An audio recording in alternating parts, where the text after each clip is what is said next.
په نهشتم رمضان مبارک باندې که دا وظیفه ته وکړې نو تمام حاجتونه به دې الله جل جلاله د دې وظیفې په برکت سره حل کړي او څومره مشکلات چې تا ته مخې ته راغلي وي نو هغه تمام مشکلات به الله جل جلاله د دې مبارکې وظیفې په برکت سره ختم کړي. بسم الله الرحمن الرحیم. السلام علیکم ورحمت الله وبرکاته. زمرونو خویندو نن درته یو ډیره زبردست وظیفه ښیم. هغه د الله جل جلاله یو څو مبارک نومونه دي چې دا وظیفه تاسو راونیسئ او په دې نهشتم د رمضان مبارک باندې تاسو وکړئ. داسې رموز، داسې اسرار، داسې برکات به تاسو سیکئ چې خپله به ورته حق خیران پاتې شئ.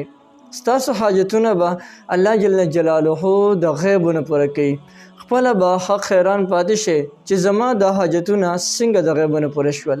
هغه ناممکنه حاجتونه چې تاسو هغې پسې ډېر زیات وظایف مو کړل، دعاګانې مو کړې، اعمال مو کړل، لیکن نن چې دا کومه دعا او دا کومه وظیفه درته ښیم نو که دا وظیفه تاسو پابندۍ سره وکړئ نو انشاءالله چې تمام حاجتونه چې د ستاسو هر قسم د زړه ارمان وي نو دا تمام حاجتونه به الله جل جلاله د دې دعا او د دې وظیفې په برکت سره پوره کړي. که چېرته کې په تا باندې قرضونه روغتې وي او د قرضونو نه ډېر سخت پریشان راغلی نو هېڅکله پریشاني مه کوه. راځه نن دا کومه وظیفه درته ښیم، دا وظیفه د نن را شروع وکړه او د نن نه دا وظیفه راونیسه. انشاءالله چې تمام قرضونه به دې الله جل شانه د دې وظیفې په برکت سره ختم کړي. یا د ستا په دې ګریلو زندګۍ کې یعنې تا ته په دې کور کې مشکلات راغلی دي، پریشاني درته راغلی ده او قسمه پریشانو سره چې کوم دی هغه ته مخامخ شوې، لیکن نن نه که تو د دې وظیفې ذکر شروع کړې نو دا تمام مشکلات به الله جل جلاله د غیب نه ختم کړي. یا د ستاسو رشتې نه کېږي او د رشتو بندش د ستاسو دی، د چا د لور خور رشته نه کېږي، د چا دغه خپله رشته چې نه کېږي نو که دا خلک هم دا وظیفه راونیسي نو انشاءالله چې د دې وظیفې په برکت باندې به هغوی ته په یو نیک او صالح ځای کې رشته میلاو شي. دې نه علاوه زه به تاسو د کم حاجتونه یادوم چې د دې حاجت دپاره دا وظیفه کوه، د دې حاجت دپاره، دې حاجت دپاره ان تر دې پورې چې د ستاسو هر قسم حاجتونه وي د هر قسم حاجت دپاره تاسو د الله جل شانه د دې اسماء او د دې دعا د وظیفه راونیسه. انشاءالله چې لږې ورځې به لا تېرې نه وي چې تمام حاجتونه به دې الله جل جلاله د غیبونه پوره کړی وي. نو زه به تاسو ته د دې باقي تفصیل نه ویم ځکه چې د هر چا هغه حاجتونه مختلف وي، چا باندې قرضونه وي، چا ته نور مشکلات وي، چا باندې د رشتې مسله وي، د چا د رزق مسله وي، د چا د غریبۍ مسله وي، چې هر څه مسله وي د هرې مسلې دپاره واحد حل دا دعا دې ته وایي دعای حاجت. څوک ورته د حاجت والا وظیفه وایي. بس د دې ټولو مشکلاتو د دې ټولو هر څه حل واحد عمده دعا ده. راځئ دا دعا درته ښیم او د دې دعا د استعمال طریقه هم درته ښیم چې دا دعا به تاسو څنګه کوئ. دلته په دې لیکلو کې ماته انتخابي مشکلات وي. زما خو خپله خواهش دا دی چې پر سکرین باندې زه تاسو ته دا یو ټکي راولم، لیکن هلته کې زما دغه چې کوم دی مصروفیات مې ډېر زیات دي، د حد نه سیوا دي. دلته کې ما سره چې کوم دی دروس دی ډېر زیات، د هغې د وجې نه ماته داسې خاص موقع نه میلاوي چې زه تاسو دا دعا لفظن په لفظن په دا سکرین باندې ولیکم، ورنه دغه ځای نه به تاسو ته ډېر زیات اسانه وه. خو بیا خو زه کوشش کوم چې کومه دعا لږه شان د مشکل نه زه تاسو ته په دغه سکرین باندې لیکم او کله مشکل نه اسانه دعا وي نو اسانه دعا برته داسې ویم انشاءالله یادېږي. د الله جل جلاله نومونه دې بس یادېږي ښه. او که بیا هم چاته نه یادېده دا بیا د لږ شان راوروستو کې او دغه ځای نه دا دعا دوباره زده کړي په دغې اسانه طریقه ده.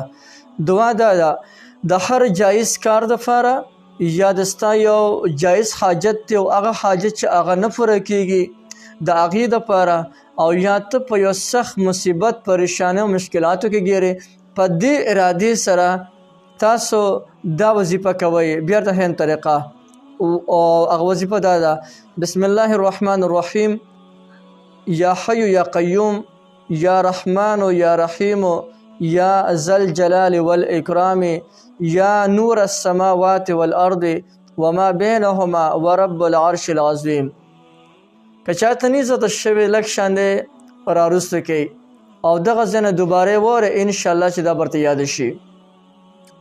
د دې وظیفې کولو طریقه خو ډیره زیاته اسانه طریقه ده. که یو انسان خپله وظیفه جوړوي هغه له پکار دی چې د ماسخوتن د لمانځه نه پس یو ځان له ځای کې کیني او په هغه ځان له ځای کې دا وظیفه 3000 کرته کوي. د دې نه مخکې او وروستو 3 کرته به درود شریف وي او د هغې نه پس به 3000 کرته دا وظیفه وکړي. او چې کله 3000 کرته دا وظیفه وشي نو بیا به 2 رکعته صلات حاجت منځ وکړي.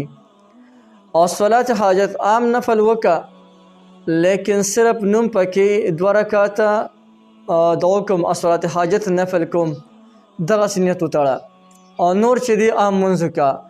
بیا چې کله د هغې نه سلام واړی دا عمل به روزانه کې هره شپې انشاءالله چې زر تر زره به چې کوم دی حاجت پوره شي.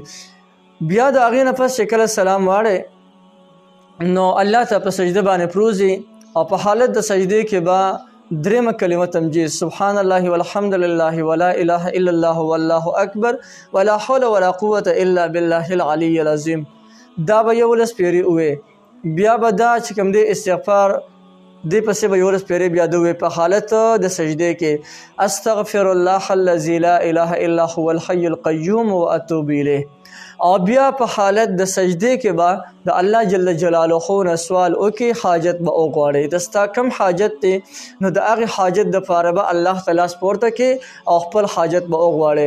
انشاءالله چې دا عمل تاسو جاری وساتئ په لږ ورځو کې دننه به ستاسو تمام حاجتونه الله جل جلاله پوره کړي وي.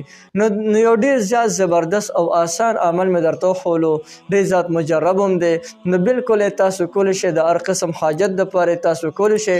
تاسو ټولو ته د دې مکمل اجازه شته دی، هر څوک د دې نه مکمل پیدا غشتلی شي.